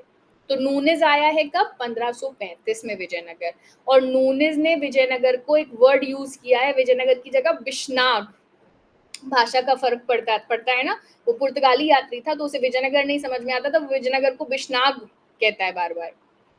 ठीक है बेटा। लेकिन सोमनाथ पर जो मूवी बनी, बेटा मूवीज की तो हम चर्चा ना ही करें तो बेटर है। अच्छा, बहमनी संघर्ष की बात करें तो बेटा विजयनगर के शासकों और बहमनी सुल्तानों के बीच आए दिन संघर्ष होते थे, जैसे कि मैंने बताया। अब उनके बीच में संघर्ष का रीजन क्या था, क्यों दोनों के बीच में संघर्ष होता था? एक तो पड़ोसी राज्य, जैसे अभी संघर्ष हम देख रहे हैं भारत और पाकिस्तान, ठीक है। दूसरा शक्तिशाली दोनों राज्य, बड़े राज्य हैं दोनों। अब तीसरा उनके इंटरेस्ट सेम है। कैसे? दोनों के पास बंदरगाह है, गोवा बेलगांव जैसे, है ना। तो बंदरगाह पे नियंत्रण होगा तो साम्राज्य में समृद्धि होगी। तो दोनों चाहते हैं कि बंदरगाह मिले उनको, करेक्ट। दोनों चाहते हैं कि तुंगभद्रा का दोआब का क्षेत्र उपजाऊ क्षेत्र है, अगर वो मिल गया तो वहां से कृषि अच्छी मिलेगी, उपज अच्छी मिलेगी, तो रेवेन्यू अच्छा मिलेगा। कृष्णा कावेरी की घाटी है, वहां पे पानी की कोई प्रॉब्लम नहीं है तो फसल अच्छी हो सकती है, करेक्ट। मराठवाड़ा का इलाका है जो कि सुरक्षित क्षेत्र है, और एक पट्टी है पूरी की पूरी, आपको पता होगा, जो जिसे हम वेस्टर्न घाट के वेस्ट वाला इलाका कहते हैं, पश्चिमी घाट का पश्चिमी साइड, करेक्ट ना। तो ये सब कब्जा करने के लिए दोनों के बीच में लड़ाइयां चलती हैं। तुंगभद्रा दोआब, कृष्णा गोदावरी का जो है इलाका, ठीक है, और कृषि क्षेत्र, और आपके बंदरगाह, जैसे गोवा का नाम बार बार आ रहा था, ठीक है। तो इन्हीं सब चीजों को लेकर इनमें बार बार टकराव चलता रहता है। और ये टकराव, एक और बात याद रखिए, विजयनगर बहमनी के बीच में कोई नया नहीं है कि इस पे बात पे टकराव चल रहा है। वो असल में जगह ही ऐसी है ना भाई, जिसका कब्जा होगा वो समृद्ध होगा, जिसका कब्जा नहीं होगा वो गरीब होगा। तो वहां पर टकराव विजयनगर और बहमनी के टाइम पीरियड से पहले, जब चोल चालुक्यों का टाइम होता है ना, प्री मिडाइवल के टाइम पीरियड का, तब भी उन सब जगहों पे बार बार जो है उसके नाम पर युद्ध चलते ही रहे हैं, करेक्ट ना। तो यहाँ लिखा है ये जो क्षेत्र है वो पूर्व काल में भी पश्चिमी चालुक्यों और चोलों के बीच चालुक्य के बीच का इलाका था, उनमें भी लड़ाई होती रहती थी इसको लेकर, क्योंकि बंदरगाह सबको चाहिए, कृषि क्षेत्र सबको चाहिए, पानी सबको चाहिए, सिंचाई के लिए नहरें चाहिए, तभी तो साम्राज्य में समृद्धि आएगी। तो ये हमेशा ही प्रॉब्लम का कारण रहा है, ठीक है। अब बंदरगाहों से क्या फायदा होता था? एक तो बंदरगाहों से व्यापार होता था विदेश के लिए, और दूसरा घोड़े मिलते थे, क्योंकि घोड़े अरब से आते थे, है ना, तो समुद्र के रास्ते से आते थे। अगर आपके पास बंदरगाह ही नहीं होगा तो फिर आपको घोड़ों की सप्लाई नहीं मिलेगी, और घोड़ों की सप्लाई नहीं मिलेगी तो सेना मजबूत नहीं होगी। इसीलिए सारा गेम किसका है? बंदरगाह और दोआब के क्षेत्र का। ओके, ठीक है। स्ट्रैटेजिक चीज बता रहे, गवर्नर जनरल की पीडीएफ, ओके, टेलीग्राम पर है, देखो बेटा, ठीक है। ये विजयनगर, ये बहमनी, आप देख लीजिए, कोस्टल इलाके दोनों के लिए, ये पश्चिमी जो तट का इलाका है ये इंपॉर्टेंट है। कृष्णा तुंगभद्रा का ये जो दोआब का इलाका है ये इंपॉर्टेंट है, ठीक है। इसी को लेकर बस दोनों में संघर्ष चलता रहता है, कभी विजयनगर बहमनी से हड़प लेता है, कभी बहमनी विजयनगर से, ठीक है। ओके, आई थिंक काफी हम लोगों ने कवर कर लिया वैसे एक दिन के हिसाब से। आपका क्या विचार है? मजा आया पढ़ने में? समझ आया? सबको ओके। ऐसे ही अब हमने सोचा है कि 6-7 दिन में कुछ कुछ सारे इंपॉर्टेंट टॉपिक्स ऐसे ही कवर कर लेने हैं हमको, ठीक है। लेकिन ये आज की डेमो क्लास थी, बाकी लोग अगर इसे आगे कंटिन्यू ज्वाइन करना चाहते हैं, मैं आपको फिर बोल रही हूँ, ये सिविल हिंदी पीडिया है बेटा, यहाँ पे एक भी दिन वेस्ट नहीं होता पढ़ाई का, है ना। तो मई का मतलब ये नहीं है कि आपके लिए कोई इंपॉर्टेंट चीज यहाँ पे नहीं चल रही है, यहाँ पे हम हमेशा कोशिश करेंगे आपको हर दिन कुछ ना कुछ इंपॉर्टेंट पढ़ने को मिलता रहे। तो इसीलिए आप लोगों ने ज्वाइन नहीं किया है तो आप ज्वाइन करो, ठीक है। और मैं तो कहूंगी आप ईयरली बैच ज्वाइन करो सीधे सीधे, वो आपके लिए ज्यादा बेनिफिशियल होगा। हम्बल रिक्वेस्ट है कुछ लोगों को, प्लीज रोकिए क्लास डिस्टर्ब करने से। तो तुम लोग क्लास में डिस्टर्ब हो ही क्यों रहे हो? तो मेरी बात सुनो ना सीधे सीधे, कौन डिस्टर्ब कर रहा है क्लास? हैंड रेज ले लें, हाँ चलो हैंड रेज लेते हैं, चलो ऋतिक तुम्हारा हैंड रेज पहले बाद में लूंगी मैं। चलो शकीरा से शुरू करते हैं। जियो का टेस्ट कब है? जियो का टेस्ट कल ले लें, हाँ बेटा एक सेकंड बेटा शकीरा, बस एक चीज बता दूं मैं, कल अगर करंट अफेयर सुबह के लिए इनफ नहीं होगा तो कल सुबह ज्योग्राफी का टेस्ट रख दूं मैं, 10th क्लास एनसीईआरटी। बोलो बेटा सब लोग सुबह 7 बजे ठीक रहेगा, क्योंकि हो सकता है करंट अफेयर कम मिले, मैंने अभी आज प्रॉपर्ली चेक नहीं किया, आज दिन में मुझे टाइम ही नहीं मिला है। यस सब लोग बोलो जल्दी से फटाफट, कल सुबह 7 बजे। अब बेटा रात में कर लो रिवीजन, इससे ज्यादा टाइम और कब मिलेगा बेटा, मई का महीना चल रहा है और कौन सा एक्स्ट्रा टाइम होगा। सुबह सुबह 7 बजे अगर देखो करंट अफेयर आता है तो मैं करंट अफेयर पढ़ाऊंगी सिंपली, नहीं आता है तो फिर तुम्हारा ज्योग्राफी का टेस्ट है सुबह सुबह, ठीक है। Okay that's clear. बेटा शकीरा फिर से आप हैंड रेज कर लो एक बारी, मैं दोबारा से पिक कर दूंगी, ठीक है ना। 10th क्लास ज्योग्राफी एनसीईआरटी का टेस्ट सुबह 7 बजे होगा अगर करंट अफेयर नहीं आता है तो, ठीक है दैट इज क्लियर। चलिए आ जाओ बेटा शकीरा, लाइए भाई सुने आप सबको। ओके ओके अस्सलाम वालेकुम मैम। वालेकुम सलाम सादिया। आपको पता चल गया नहीं? हाँ पता चल गया, मुझे बताओ। वो ये पीडीएफ पूछ रही थी गवर्नर जनरल की अफसर दीदी, बहुत सारे बच्चे परेशान हो रहे हैं, तो वो पीडीएफ ना स्क्रॉल कर लेना, जो टेलीग्राम है ना गवर्नर जनरल की जो पीडीएफ है, जैसे कि 2021 के दिसंबर में पढ़ाया था सर ने जी जी वाला टॉपिक, तो वहां तक स्क्रॉल करना एक बार, फिर सारा करके फिर बाद में सर्च करना तो निकल के आ जाएंगी सब। सर्च ठीक करोगे तो अभी तक कर रहे हैं ना जो सर्च, तुम्हें आधी आ रही है, लेकिन फिर स्क्रॉल करना पड़ेगा उन्हें सभी, क्योंकि वे हट जाती है मैडम, आती नहीं है एक साथ। 2021 बहुत लंबा टाइम हो गया, तो वहां तक स्क्रॉल करोगे तुम्हें सारा टाइम आ जाएगा, फिर उसके बाद करोगे तो आ जाएगी ये सब की सब। ठीक है समझ गए, देख लो तुम्हारी हेल्प करने के लिए हैंड रेज करके आई थी वो, इसे कहते हैं फैमिली। सही में सिविल हिंदी पीडिया पे सच में फीलिंग आती है फैमिली की। चलो very good Sadia, thank you ma'am. Thank you बच्चे, खुश रहो। हाँ जी बेटा जी जितेंद्र बताइए, आप बहुत देर से कह रहे थे मैम हैंड रेज लीजिएगा मेरा, बताइए। आपने बहुत देर बाद लिया। हाँ बताइए, मैं बहुत दिनों के बाद मिली हूँ, आप क्यों मेरे से बहुत दिनों के बाद मिल रहे हैं? ज्वाइन करो सिविल हिंदी पीडिया, कैसे पढ़ाई करोगे? हम तो है सिविल हिंदी पीड़ा पे चलिए बताइए क्या स्टार्ट कहते से ही नहीं। हैं। हाँ बताइए यही बच्चे। बोल रहे थे मैडम कि मुंह दिखाई के पैसे दो। मुंह दिखाई कैसे थे? अच्छा तो एक काम करते हैं तो ओ अभी तुम तो लाइव ही जो है टेलीकास्ट करने लगे। अरे अरे अरे स्टक हो गया। हेलो जितेंद्र, स्टक हो रहा है बेटा, आपका हेलो, वीडियो है वो स्टक हो रहा है थोड़ा सा, फिर से। तो कैसी रही आपकी शादी की सारी चीजें? बढ़िया। बहुत अच्छी है मैडम। हाँ आपका आशीर्वाद था, सर का आशीर्वाद था, चलो बच्चों का प्यार था, खुश रहो बेटा खूब, है ना। हम दोनों साथ में मिलजुल अच्छे से देखो जीवन में, आगे बढ़ो, एक दूसरे का साथ दो, मेहनत करो, है ना। के। Yes okay ma'am. चलो जी मैम, सर खुश रहो, सर मेरा से बहुत मिलना बाकी है। बहुत सारा आशीर्वाद तुम लोगों को दोनों को। Yes thank you ma'am. खुश रहो बच्चे।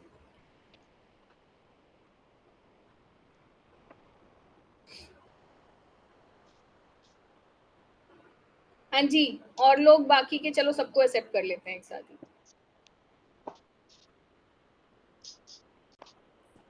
Hello hello. हाँ जी एक एक करके एक एक करके बोलो। Hello ma'am. ऋतिक बोल रहा, आवाज आ रही है? हेलो आ रही है गुड बेटा इवनिंग मैम। बोलो। सबसे पहले अरे बोलिए बोलिए बोलिए। ये एक बार हमको एक ही बोलो, हम पहले हम बोल लेते हैं, फिर जिसे बोलना हम बोलना। नहीं नहीं, तुम आवाज आ मत। रही है ना? अच्छा एक हेलो। सेकंड, एक सेकंड, पहले एक बार जोक को बोलने दो, फिर आप बोलो, फिर एक एक करके सबका नंबर लगा दो, ठीक है? अच्छा ठीक हेलो है। मैम। हाँ बेटा ध्रुव बोलो मैम आपको आवाज आ रही है मेरी? हाँ, बिल्कुल आ रही है। जल्दी जल्दी बोलना होगा फटाफट। हल्ला कहाँ हेलो हुआ? मैम, आवाज आ रही है आपको मेरी? बिल्कुल आ रही है। हाँ मैम, मैं ये कह रहा था कि मैम मैं किसी कारण से मेकअप बैच नहीं ले पाया हूँ। अब मैम मैं जैसे मेकअप बैच अब लेता हूँ तो मुझे फर्स्ट में से जितनी भी क्लास टेस्टेस हैं तो वो सब मुझे सब करने होंगे बेटा रिकॉर्डिंग रिकॉर्डेड। सब चलेगा, सब करना पड़ेगा बिल्कुल। मैंने तो कभी कहा ही नहीं पेंडिंग काम छोड़ना है, पेंडिंग काम छोड़ना अच्छा। है। बेटा ये सिविल हिंदी पीडिया है, हर हाँ दिन मैम, क्योंकि मैंने मैम, हाँ मैम मेरा बहुत काम है, मेरा पेंडिंग हो गया इस चक्कर में। बेटा अब तो एग्जाम चला कि हुआ 50-50 चांसेस, तो इसलिए अपना काम इंटैक्ट रखो, कोई गैप मत क्रिएट करो। मैं तो सबसे यही बात बोलती हूँ। जी मैम, क्योंकि मैम इसलिए मेरा एग्ज़ाम भी है और सब भी थोड़ा मैम देखना है, प्रैक्टिस रिवीजन भी करना है, बहुत सारा वर्क लोड है अभी इस टाइम पर। मैम पता नहीं दिन पता नहीं कहाँ जा रहे हैं, इतनी जल्दी दिन निकल रहे हैं। बस यही आपसे पूछना था मुझे। ज्वाइन करो, देखो थोड़ी मेहनत लगेगी, लेकिन आगे वो मेहनत कम तो हो जाएगी। अभी तो 8-10 दिन ही हुए हैं, 30 दिन तो बचेंगे कम से कम। पेंडिंग वर्क मैम जितना आपकी आवाज़ नहीं आ रही मुझे प्रॉपर। मैं ये बोल रही हूँ कि अभी कम से कम 8-9 ही दिन हुए हैं। अभी अभी कर भी लोगे जी तो मैम। आप कवर हो भी जाएगा। 20 दिन का तो और वो बर्डन बन गया, तो 30 दिन का तो बहुत ही काम हो जाएगा। मैंने इसलिए सबको बोला था मई बैच को स्किप करो। और अब तो जैसी परिस्थितियां बन गई, बस। अगर एग्जाम पोस्टपोन हो गया तो नुकसानदायक हो जाएगी। जी मैम। जी मैम। तो जी। मेरा यही मैसेज है बेटा, वेट मत करो तुम लोग जून के लिए। अगर तुम पुराने स्टूडेंट हो, तुमको कोई फर्क नहीं पड़ता, स्किप मत करो। 20 दिन बचे हैं, अभी बहुत सारा काम पेंडिंग हो जाएगा, ठीक है? तो मेरा तो यही सजेशन है, बाकी तुम लोगों पे ही जी हमेशा मैम। डिसाइड करो, ठीक है ध्रुव? जी मैम। ओके। ज्वाइन करो बेटा, है ना? ठीक है स्टार्ट मैम, करो थैंक यू सो जल्दी, मच लेट नहीं मैम। करो, delay मत करो, टाइम वेस्ट नहीं करो अपना। जी मैम। चलो okay, thank you so much ma'am. फिर खुश रहो बेटा, जल्दी से बोलो आप फटाफट।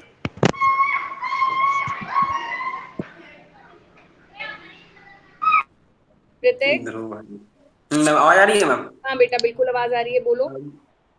मैम जो मतलब घोड़ा का मतलब जनरल ट्रेड अरब से ही होता था, मतलब वहाँ का वहाँ का जो जलवायु तो जनरली ऊँट के लिए ना मतलब बेहतर होता है, तो हमें घोड़ा वहाँ पे क्यों होता है फिर भारत में होता किसने है? कहा? अरब की जलवायु पढ़ो दोबारा से। मतलब ज्यादा मतलब उधर तो रेगिस्तान ही है ना, ज्यादातर ऊँट ही दिखते हैं बस उधर। ये इसी को कहते हैं गलतफहमी, इसलिए नहीं आरके मैम से ज्योग्राफी पढ़ना बड़ा इंपॉर्टेंट होता है। अच्छा तो बता दीजिए फिर। ना ना, ऐसे कैसे? पढ़ो जाके, थोड़ा रिसर्च करो। ऐसे कैसे? इतना सब कुछ घाटा एक दिन में कैसे बटेगा? हाँ थोड़ा सा बता दीजिए हल्का सा। बेटा जलवायु वहाँ की आप जैसी इमेजिन कर रहे हैं रेतीली सिर्फ वैसी ही नहीं है। वहाँ की जलवायु जो है ना ही गर्म है इतनी आपको जैसी इमेजिन होती है। बहुत सारे लोगों को ये बात मैंने कई बार क्लास में बताई है। वहाँ का हम्म। अभी एक काम करो, आज तो तुम्हारे पास इंटरनेट है, गूगल पे निकाल के देखो 2-4 देशों के और शहरों के नाम, पता चल जाएंगे टेम्परेचर वहाँ पे कितना है और आपके यहाँ कितना है। सारा राजस्थान मतलब रेगिस्तान है क्या? बताओ। नहीं नहीं सारा नहीं है तो ऐसा तो नहीं बस है। फिर आपकी इमेजिनेशन इसीलिए यहाँ पे गलत हो गई। सारा अरब और सारे जो कंट्रीज हैं उस तरफ के, वो सारे रेगिस्तान थोड़ी है यार। अच्छा। बाबर आया था ना जब, तो गर्मी से त्रस्त हो गया था भारत में कि यहाँ तो बहुत गर्मी पड़ती है। ओहो, हाँ वो तो मतलब आते हैं, मतलब पढ़ने में आता है इसका ऐसा मतलब उसके यहाँ बाबर ठंडा मतलब। था ना यहाँ से, तभी तो त्रस्त हो हाँ, गया फिर था। वापस फिर उसके मतलब हुमायूं भी परेशान था, वो वापस काबुल जाने के लिए है सब ना? कोई मतलब वो पेशेंट क्यों था। परेशान थे लोग? यानी कि यहाँ से ठंडा था ना उनका जगह, और तुम इमेजिन कर रहे हो कि सब कुछ रेगिस्तान और गरम गरम। गलत है इतना ना? भी गर्म नहीं था। गड़बड़ है। नरम नरम घास, जलवायु नरम नरम घास भी थी वहाँ पे। जलवायु फाइंड आउट करो, जलवायु के बारे में तुम्हारी गलत फैमिली है ये। ओके मैम, मतलब घोड़ों के लिए मतलब अरब बेस्ट हुआ करता है, ऐसा नहीं मतलब अरबी घोड़े ज्यादा ही बेटर घोड़े होता जो है। थे, हाँ वो काफी कदकाठी में बढ़िया हुआ करते थे। Okay ma'am, thank you ma'am. चलिए धन्यवाद। और कोई है भाई? अगला व्यक्ति बोल सकता है। सुमाइला आशु, जल्दी से बोलो बेटा। Good evening ma'am. Good evening Sumaila. हाँ मैम, मैं ये बोल रही हूँ मैम, मुझे ये जो आप कल टेस्ट लोगे सडनली, मतलब अगर करंट अफेयर नहीं कराओगे तो टेस्ट ही लोगे ना आप तो? हाँ, अगर करंट अफेयर कम आता है तो। हाँ तो मैम ये बोल रही थी मैम इसकी पीडीएफ, क्योंकि मैम 10th क्लास की मैम मैंने तो देख रखा आप। हाँ, सिविल हिंदी पीडिया वाला जो सेक्शन है वहाँ पे ज्योग्राफी के सेक्शन में जाना, 10th क्लास के अंदर पीडीएफ पड़ेगी सारी। मैम मैंने आपकी सारी पीडीएफ डाउनलोड कर रखी है, बट मैम ये वाला पोर्शन तो है ही नहीं है मैम उसमें। नहीं, 10th क्लास का सेक्शन है पूरा अलग से। मैम उसमें नहीं आता मैम। मैं आपको मैम मतलब कि इसकी। स्क्रॉल करके देखना, तुमने डाउनलोड की होगी उसी में डाउनलोड हुई होगी, स्क्रॉल करना, 10th क्लास नीचे आ रही होगी लास्ट में, सेकंड लास्ट में। ओके ठीक है मैम। और मैम ये जो गवर्नर जनरल वाला जो है मैम। वो तो बताया ना अभी, टेक्निकलिटी उस पे जाना होगा टेलीग्राम पे, क्योंकि वो ज्यादा पुराना हो गया है ना, तो जब वो ओपन होगा सर्च करने के बाद उसको स्क्रॉल करोगे तो वो नीचे मिलेगा थोड़ा सा। 21 का है मैम। हाँ, 2021 का है वो। Okay ma'am. ठीक है, इतना इसीलिए लंबा मिलने में थोड़ी दिक्कत आ रही होगी। और मैम आपका जो है मैम आपकी जो बैच है ये वो जो बता रही थी आप जियोग्राफी का, ये पीडीएफ जो एनसीईआरटी की मैम ये भी उसमें मिल जाएगी क्या मुझे? सब मिलेगा। तो फिर मैम इस टेलीग्राम पे मैम सर्च कर लूँ? मैं इतना मतलब परेशान हो जाती हूँ टेलीग्राम पे हो सकता है, देखो अकेडमी वालों ने बहुत कुछ डिलीट करवाई है वहां से पीडीएफ, इसीलिए मैं तुम लोगों को टेलीग्राम पे जाने की बात सीधे सीधे कहती हूँ, मैंने इसलिए अपनी ऐप पे डाली हुई है सीक्वेंस में, तुम लोग वहां से निकाल लो। मैम एक बात बताइए मैम, फिर मैम सर की मतलब सर की कैसी थी टेलीग्राम पर मतलब पहले पढ़ी कोई मैम? हुई है, पढ़ी मेरी भी हुई होंगी 21 की, लेकिन आई एम नॉट श्योर, इसलिए बता रही हूँ मैं कौन सी ओके डिलीट करवा दी कौन सी नहीं, इसलिए तो पता श्योर ही नहीं है, पता चला तुम ढूंढते रहो टाइम वेस्ट करते रहो, इसलिए मत करो टाइम वेस्ट। ओके मैम ठीक है मैम। मैम यही पूछ रही थी, यही डाउट था। Okay, bye bye. चलो चलूँ अब मैं, भाग जाऊँ फटाफट से, हो गया सबका? ठीक है बच्चे, जाएं अब हम, कल सुबह मिलेंगे 7 बजे, तब तक के लिए धन्यवाद, ख्याल रखिए अपना, thank you, take care, bye bye. और बाकी लोग जिन्हों ज्वाइन नहीं है मैं फिर से इनवाइट करती हूँ, आइए और ज्वाइन करिए जल्दी से जल्दी। ओके, हम आपका इंतजार कर रहे हैं। चलिए, धन्यवाद, बाय बाय, टेक केयर।